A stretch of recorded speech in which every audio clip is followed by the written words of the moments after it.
Olá pessoal, tudo bem? Thiago da Capitalismo falando hoje para a gente fazer mais um Ações para ficar de olho essa semana, onde nós trazemos aí alguns dos principais destaques da última semana e também aqueles ativos que podem ter uma movimentação diferenciada nos próximos dias. Lembro sempre que são informações do nosso setor de análise ou informações de mercado. Para começar, pessoal, eu só quero deixar, depois eu vou comentar no final do vídeo, mas o pessoal atualizou na parte dos relatórios grátis, aquele relatório que tem um resumo dos resultados do primeiro trimestre de 40 e poucas empresas, mais os impactos iniciais do coronavírus, e também já tem a agenda de resultados do primeiro trimestre desse ano.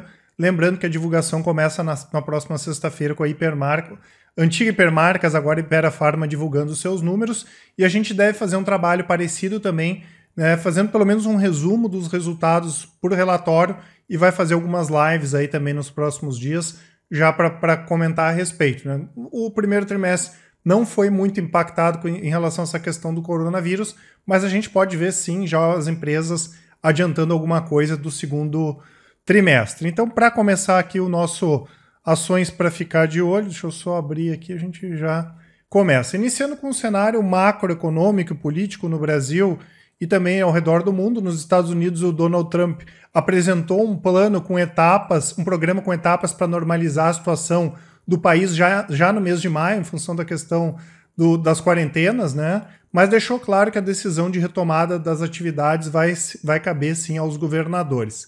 Nós tivemos a divulgação do PIB chinês, que caiu 6,8% no primeiro trimestre de 2020, e apesar de ter tido o pior resultado aí desde 1992, surpreendeu positivamente as expectativas do mercado, então a gente pode ver uma retomada aí melhor da economia chinesa nos próximos meses, né? Nós tivemos também resultados promissores da droga Remdesivir no combate ao coronavírus, não sei se eu falei o nome certo aqui, mas a gente deve também ver outras drogas aí sendo testadas nas próximas semanas.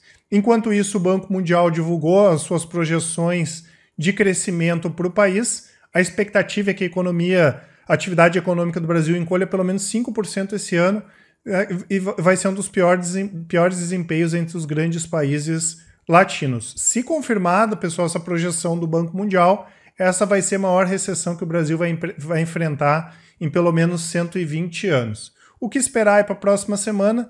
Lembro que próximo dia 21, feriado de Tiradentes, nós não teremos pregão, e como eu comentei, no próximo dia 24 inicia-se a temporada de resultados do primeiro trimestre desse ano. Nos Estados Unidos a gente vai ter dados de confiança do consumidor, e também nos Estados Unidos e na Europa o PMI, os índices PMI vão ser divulgados. Falando um pouquinho a respeito aqui de dividendos, né? No próximo dia 23 fica a ex-Provença Grendene. Esse valor aqui é somando já dividendos e juros sobre capital próprio que vão ser pagos no próximo dia 6 de maio. Esse é o gráfico do Ibovespa, né? O Ibovespa está bem aqui no meio, fechou 78.990 pontos na semana passada. Próxima resistência na casa dos 83 mil pontos.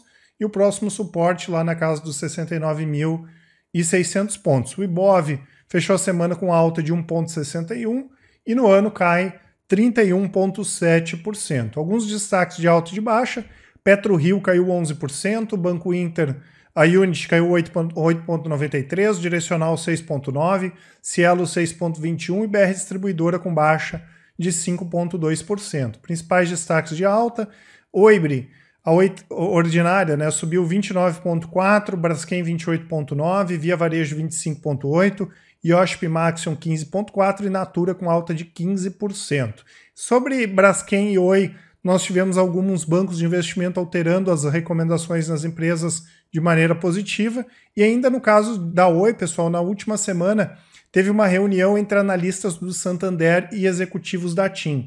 Os executivos da TIM disseram que não tem motivos para mudar os planos de aquisição da parte móvel da Oi, né, em função dessa questão do coronavírus. Lembrando que a expectativa do pessoal aqui da análise é que Vivo e TIM comprem em conjunto os ativos da Oi, sempre aquela questão, né, quando isso vai acontecer e a quanto esse valor vai sair. Já em relação à Natura, nós tivemos dados positivos de venda online. Já em relação à Via Varejo, pessoal, para quem gosta da empresa e não acompanhou, o CEO da companhia, o Roberto Fuchelberger, esteve online essa semana no Infomoney falando a respeito da empresa. Já outras ações aqui, a Sabesp, né, informou em fato relevante que a Agência Reguladora de Saneamento e Energia do Estado de São Paulo deliberou para o reajuste de 6,4% para a companhia, mas que esse reajuste deve ser postergado aí por pelo menos 90 dias. A Randon, né, fabricante de implementos, informou novo programa aí de recompra de ações. O plano é recomprar até 13 milhões de ações preferenciais, o que representaria em torno de 7,4% do total de ações. Esse programa de ações vai até o próximo dia 13 de outubro desse ano ainda. Já a Unidas anunciou que adquiriu a Zeta Frotas, que é uma empresa que atua na Zona Leste, que é da Zona Leste da capital paulistana. O valor foi 25 milhões de reais, mais a transferência de 2 milhões de ações para os proprietários da Zeta. A Zeta tem uma frota de 2.600 carros, aqui incluindo comerciais leves e veículos de serviços, e atua em 8 estados brasileiros. No ano passado, a companhia teve uma receita líquida de 102 milhões e um lucro de 7,7 milhões de reais, e com essa aquisição importante para a Unidas, ela passa a atuar em mais uma subdivisão de negócios. A Unida Veículos Especiais, né, que vai fornecer ao mercado veículos adaptados, como ambulâncias, UTIs móveis, veículos de resgates, carros funerários e também viaturas policiais. Em relação ao setor, a gente fala bastante a respeito do setor de locação. É um setor que é dominado por 3 empresas, Unidas, a Movida e também a Localiza, né? Mas é um setor que tem bastante espaço aí para consolidação através de aquisições também, como essa que a gente viu da Unidas, negócio positivo para a empresa. Pela terceira semana consecutiva, nós tivemos alta nos preços de celulose e fibra curta na China, né, chegando a $464 por tonelada, bom para Suzano, bom para Klabin. Já a Edux, antigo Estácio, informou que o CAD aprovou sem restrições a aquisição da Adlitem Brasil Holding. Foi um negócio feito no ano passado, quase 2 bilhões de reais, um negócio gigantesco. A Adlitem tem mais de 102 mil alunos aqui no Brasil, incluindo marcas conhecidas como Damásio Educacional e o IBMEC, e também um negócio que casou muito bem aí com a estratégia de crescimento da Edux. O pessoal aqui da análise, por exemplo, prefere a Edux do que a Cogna, né? Entende que a empresa está mais bem posicionada. Nós tivemos também várias empresas do setor de construção divulgando suas prévias operacionais, né? Ainda que o primeiro trimestre não tenha sido muito impactado com essa questão do coronavírus. Destaco aqui 2 números, um que veio bem positivo, MRV, vendas líquidas subiram 27,9%, igual ao mesmo período do ano passado, sendo o melhor trimestre aí em termos de vendas líquidas na história da companhia. Já a Tenda, que atua no Minha Casa Minha Vida, as vendas líquidas subiram 8% em relação ao mesmo período do ano passado. Os números vieram um pouco abaixo aí da expectativa, lembrando que esse setor de construção civil vai sofrer bastante. Nós tivemos também mais empresas emitindo dívidas ou debêntures ou notas promissórias para reforçar o caixa em meio à pandemia aí do coronavírus. Entre elas, Raia Drogasil, M. Dias Branco, Taesa, Unidas, Ambev, Lojas Renner, Energias do Brasil e também a JHSF. A B3 divulgou seus dados operacionais, o número de investidores cresceu de 1,9 milhão para 2,2 milhões em março, com avanço de 15%. Já na comparação anual, março desse ano com março do ano passado, a alta foi de 125%. O volume financeiro no segmento Bovespa aumentou quase 17% de fevereiro para março e 110% na comparação de março desse ano com março do ano passado. Números bem positivos, a B3 tem se mostrado bastante resiliente. Tivemos também mais empresas desistindo de IPOs, lembrando que a expectativa desse ano era várias empresas aí emitindo ações. Dessa vez a construtora Canopus e também a rede varejista Quero Quero suspenderam as ofertas até janeiro do ano que vem.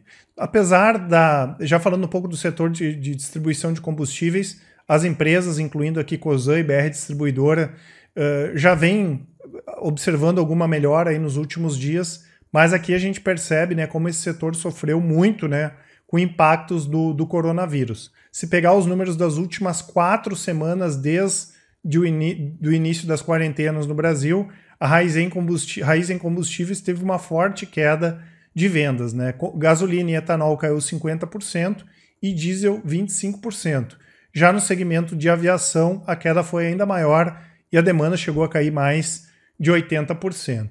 Nós tivemos a S&P reafirmando o rating da Petrobras, notícia positiva, né? Em BB-, desculpa, e mantendo perspectiva estável para a companhia. Já a Vale divulgou os seus números operacionais, com a produção de minério caindo 24% nesse primeiro trimestre em relação ao último trimestre do ano passado. Nós tivemos fortes chuvas aí que também contribuíram para esses números mais baixos, que inclusive ficaram abaixo das previsões da própria Vale, né? Em termos de coronavírus, no primeiro trimestre nós não tivemos impactos, né? Esses impactos foram limitados, mas a Vale já adiantou que nos próximos trimestres os impactos devem ser maiores, tá certo, pessoal? Essas informações que eu queria passar para vocês. Como sempre, desejo uma ótima semana a todos. Vou deixar aqui a parte dos relatórios grátis, vou deixar também os nossos produtos de recomendações, incluindo o Top Renda Fixa, que são recomendações de renda fixa e Tesouro Direto. O Top Fundos são recomendações de fundos, incluindo fundos imobiliários. O Invista em Ações, que são recomendações de ações por longo prazo, incluindo small caps, dividendos e ações no exterior. O Carteiras, que é para quem quer montar carteiras diversificadas, né, incluindo o Invista em Ações, o Top Fundos e o Top Renda Fixa. O Full Trader, que é o nosso produto de recomendações de médio e curto prazo, que é day trade, swing trade, opções, long short, mas que também tem as recomendações do Invista em Ações. E o Capitalismo Completo, que é a junção de todos os nossos produtos com um desconto bem bacana. Vou deixar, além dos relatórios grátis, para quem quiser conhecer o nosso blog, a nossa lista do WhatsApp, canal do Telegram, os e-books educacionais, assim como todos os nossos contatos para quem quiser bater um papo com a gente. Um grande abraço e até mais.